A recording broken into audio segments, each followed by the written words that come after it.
Charles III est-il trop ambitieux? Les Britanniques se posent certainement la question depuis qu'il a été annoncé que le roi souhaitait ouvrir Buckingham Palace au public. Selon le Daily Express, l'idée serait de transformer ce symbole de la monarchie en un endroit accessible, comme un musée, une galerie d'art ou même une maison d'hôtes VIP, ont fait savoir des sources royales au journal. Un cabinet du souverain y resterait localisé.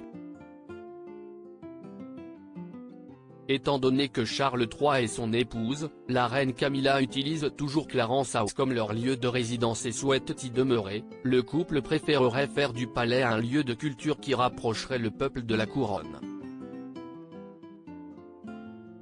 Selon le tabloïd anglais, la rénovation du palais de Buckingham, financée par le contribuable à hauteur de 369 millions de livres sterling, sera achevée d'ici 2027. Cela signifie que le monument pourrait devenir un domaine plus commercial, tout en abritant le bureau privé et l'équipe de communication du roi et de la reine, ainsi que des suites réservées pour les visites officielles de chefs d'État étrangers.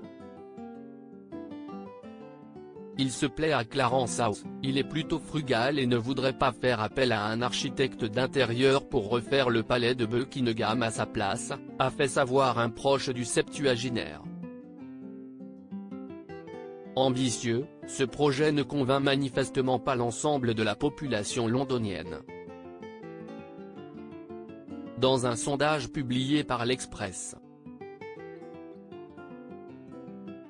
.uk, il apparaît clair ses lecteurs sont divisés sur la prochaine utilisation du palais. Supérieur à Charles III et Camilla accomplissent à Londres, leur première apparition remarquée depuis leur couronnement. L'anglais partagé sur le devenir de Buckingham Palace à la question Buckingham Palace devrait-il être transformé en musée? 50% des lecteurs du journal ont répondu favorablement, tandis que 43% ont exprimé leur désaccord. 3% ont déclaré ne pas savoir. Dans les commentaires laissés sous l'article, le Daily Express note que de nombreux avis ont exposé leur point de vue sur le sujet.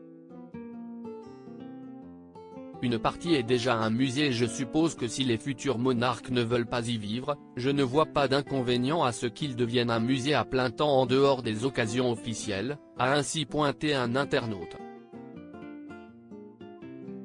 Il est vrai que sous le règne de la reine Elisabeth II, certaines des 775 pièces du palais, ainsi que son jardin, ont été ouverts au public pendant 10 semaines, de juillet à octobre, lorsque la souveraine se retirait dans son château écossais de Balmoral.